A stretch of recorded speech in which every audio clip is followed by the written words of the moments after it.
9월 20일 오늘의 골방 말씀입니다. 기도합시다. 주께서 잡히시던 그날에 많은 이들이 주님 곁에 있지 못하였고 또 많은 이들이 주님을 고발하기 위해 모이기도 하였습니다.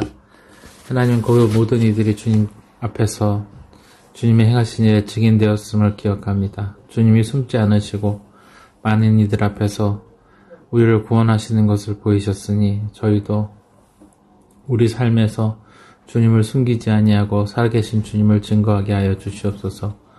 우리 구주 예수 그리스도의 이름으로 기도합니다. 아멘. 하나님의 말씀은 요한복음 18장 28절에서 40절 말씀입니다. 그들이 예수를 가야바에게서 관정으로 끌고 가니 새벽이라. 그들은 더럽힘을 받지 아니하고 유월절 잔치를 먹고자 하여 관정에 들어가지 아니하더라. 그러므로 빌라도가 밖으로 나가서 그들에게 말하되 너희가 무슨 일로 이 사람을 고발하느냐? 대답하여 이르되 이 사람이 행악자가 아니었더라면 우리가 당신에게 넘기지 아니하였겠나이까? 빌라도가 이르되 너희가 그를 데려다가 너희 법대로 재판하라. 유대인들이 이르되 우리에게는 사람을 죽이는 권한이 없나이다 하니 이는 예수께서 자기가 어떠한 죽음으로 죽을 것을 가리켜 하신 말씀을 응하게 하려 함이로라. 이에 빌라도가 다시 관정에 들어가 예수를 불러 이르되 내가 유대인의 왕이냐? 예수께서 대답하시되 이는 내가 스스로 하는 말이냐? 다른 사람들이 나에 대하여 내게 한 말이냐? 빌라도가 대답하되 내가 유대인이냐? 내 나라 사람과 대제사장들이 너를 내게 넘겼으니 내가 무엇을 하였느냐? 예수께서 대답하시되 내 나라는 이 세상에 속한 것이 아니니라. 만일 내 나라가 이 세상에 속한 것이었더라면 내 종들이 싸워 나로 유대인들에게 넘겨지지 않게 하였으리라. 이제 내 나라는 여기에 속한 것이 아니니라. 빌라도가 이르되 그러면 네가 왕이 아니냐? 예수께서 대답하시되 내 말과 같이 내가 왕이니라. 내가 이를 위하여 태어났으며 이를 위하여 세상에 왔나니 곧 진리에 대하여 증언하려 함이로라. 무릇 진리에 속한 자는 내 음성을 듣느니라 하신대. 빌라도가 이르되 진리가 무엇이냐 하더라. 이 말을 하시고 다시 유대인들에게 나가서 이르되 나는 그에게서 아무 죄도 찾지 못하였노라. 6월절이면 내가 너희에게 한 사람을 놓아주는 전례가 있으니 그러면 너희는 내가 유대인의 왕을 너희에게 놓아주기를 원하느냐 하니 그들이 또 소리질러 이르되 이 사람이 아니라 바라바라 하니 바라바는 강도였더라. 예수님께서 처음 잡혀가셨던 집은 제사장 안나스의 집이고 이후에 이 일의 주모자인 가야바에 의해서 재판을 위해 관정으로, 다시 말하면 로마 사람들의 총독이 있는 집으로 잡혀갔다고 기록되어 있습니다. 그들이 예수를 가야바에게서 관정으로 끌고 가니 새벽이라. 그들은 더럽힘을 받지 아니하고 유월절 잔치를 먹고자 하여 관정에 들어가지 아니하더라. 그러나 실상 대제사장은 유월절 예배를 집전하기 위해서 부정한 이방인과의 접촉을 피하려고 수하들을 보내고 그들은 관정, 그러니까 로마의 총독인 빌라도가 있는 곳에는 가지 않았습니다. 새벽같이 빌라도를 깨운 그들에게 빌라도는 이른 시간에 재판을 청할 이유를 묻습니다. 그러므로 빌라도가 밖으로 나가서 그들에게 말하되 너희가 무슨 일로 이 사람을 고발하느냐? 대답하여 이르되 이 사람이 행악자가 아니었더라면 우리가 당신에게 넘기지 아니하였겠나이다. 빌라도가 이르되 너희가 그를 데려다가 너희 법대로 재판하라. 유대인들이 이르되 우리에게는 사람을 죽이는 권한이 없나이다 하니 빌라도가 자치하는 그 법대로 재판하라고 하자 그들은 자신들의 법으로는 사람을 죽일 수 없다고 말합니다. 그러니 예수님을 죽여달라고 하는 것과 마찬가지입니다. 그들의 노골적인 요구는 이미 예수님의 죽으심이 어떤 것인지를 알려줍니다. 이는 예수께서 자기가 어떠한 죽음으로 죽을 것을 가리켜 하신 말씀을 응하게 하려 함이로라. 예수님의 죽으심은 하나님을 대적하는 사람들의 이기적인 이유에서 비롯된 잔인한 처형이었고 이것은 죄인이 당할 심판을 죄 없으신 예수님께서 당하셔야 했음을 보여줍니다. 그러나 이것은 죄인을 위한 대속의 죽음이기에 꼭 필요한 것입니다.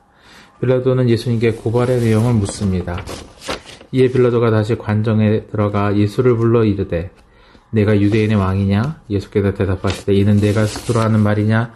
다른 사람들이 나에게 대해서 내게 한 말이냐? 이 물은 예수님의 고발한 사람들이 밀란으로 인해서 좌천된 경험이 있는 빌라도를 자극하기 위해서 예수님을 왕이라고 불렀고 예수님을 왕이란 칭호에 대해서 누가 그런 말을 했는지 물으시는 것입니다.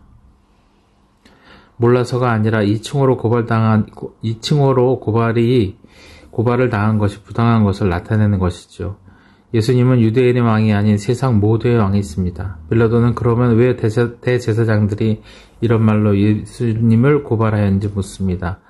빌라도가 대답하되 내가 유대인이냐? 내 나라 사람과 대제사장들이 너를 내게 넘겼으니 내가 무엇을 하였느냐? 예수께서 대답하시되 내 나라는 이 세상에 속한 것이 아니니라. 만일 내 나라가 이 세상에 속하였던 것이었더라면 내 종들이 싸워 나로 유대인들에게 넘겨지지 않게 하였으리라. 이제 내 나라는 여기에 속한 것이 아니니라. 예수님의 대답은 예수님께서 다른 나라의 왕이라는 듯이 들리기도 합니다. 그러나 하나님의 나라를 모르는 빌라도가 듣기에는 이상스럽게 그지없으니 다시 묻습니다. 빌라도가 이르되 그러면 내가 왕이 아니냐? 예수께서 대답하시되 내 말과 같이 내가 왕이니라. 내가 이를 위하여 태어났으며 이를 위하여 세상에 왔나니 곧 진리에 대하여 증언하려 함이로라. 무릇 진리에 속한 자는 내 음성을 듣느니라 하신대 빌라도가 이르되 진리가 무엇이냐 하더라. 이 말을 하고 다시 유대인들에게 나가서 이르되 나는 그에게서 아무 죄도 찾지 못하였노라. 예수님은 빌라도에게 진리에 대해 말씀하셨습니다. 빌라도의 질문은 빌라도가 진리를 알고 싶어서가 아니라는 것을 알게 해줍니다. 그는 진리가 대체 무엇이냐고 이런 일을 벌이느냐고 묻는 것입니다. 그리고 유대인들의 이런 행동에 대해서 그만두기를 바라는 마음만 있습니다. 그에게는 이전에도 밀란으로 인해서 좌천당했던 마음에 약점이 있었기 때문이죠. 빌라도는 예수님의 놓아줄 명분을 찾습니다. 6월절이면 내가 너희에게 한 사람을 놓아주는 전례가 있으니 그러면 너희는 내가 유대인의 왕을 너희에게 놓아주기를 원하느냐 하니 너희들이 죄인에게 특별 사면을 베푸는 전례가 있으니 내가 예수를 놓아주겠다고 말하였지만 고발하여 온 사람들은 예수님을 죽이려고 하였기 때문에 다른 죄인을 놓아주라고 합니다. 그들이 또 소리질러 이르되 이 사람이 아니라 바라바라 하니 바라바는 강도였더라. 바라바는 우리가 아는 강도죄를 저지른 사람은 아닙니다. 로마의 사람들이 독립운동가라고 여겼던 시칼이라고 불렸던 사람도 아니었을 것입니다. 빌라도가 유대의 독립을 주장하는 반역자를 놓아줄 리가 없습니다. 오히려 놓아줄 만한 이유가 알려진 사람이었을 것입니다. 그리고 이것은 예수님의 죽으심이 그 새벽에 예수님의 지지자들이 아닌 유대인들의 지도자들의 사주를 받은 사람들에 의해서 이루어진 것이라는 것을 알게 해줍니다. 그러나 그들의 죄의 모습이 나타나는 것이지 하나님의 지시를 받은 것은 아니라는 것을 알아야 합니다. 그러니 예수님을 따르는 우리는 주님의 이 죽으심 앞에서 주님을 못 박는 사람들에게 주목하기보다는 주님께서 당하시는 죽음이 무고한 죽음이나 우리의 죄를 대속하기 위한 것임을 기억해야 하는 것이 제일 중요한 것입니다. 그러니 주님의 이 의로운 죽음을 기억하며 주께서 우리를 어떻게 사랑하셨는지 고백하는 주님의 성도가 됩시다. 기도하겠습니다. 사랑하는 주님께서 우리를 위하여서 어떠한 죽음을 당하셨는지 늘 기억하게 하여 주시옵소서. 그 죽음이 우리를 살리셨음을, 바로 나의 생명 되셨음을 감사하게 하여 주시옵소서. 잊지 않고 주님을 찬양하게 하옵소서. 우리 주님 예수 그리스도의 이름으로 기도합니다. 아멘.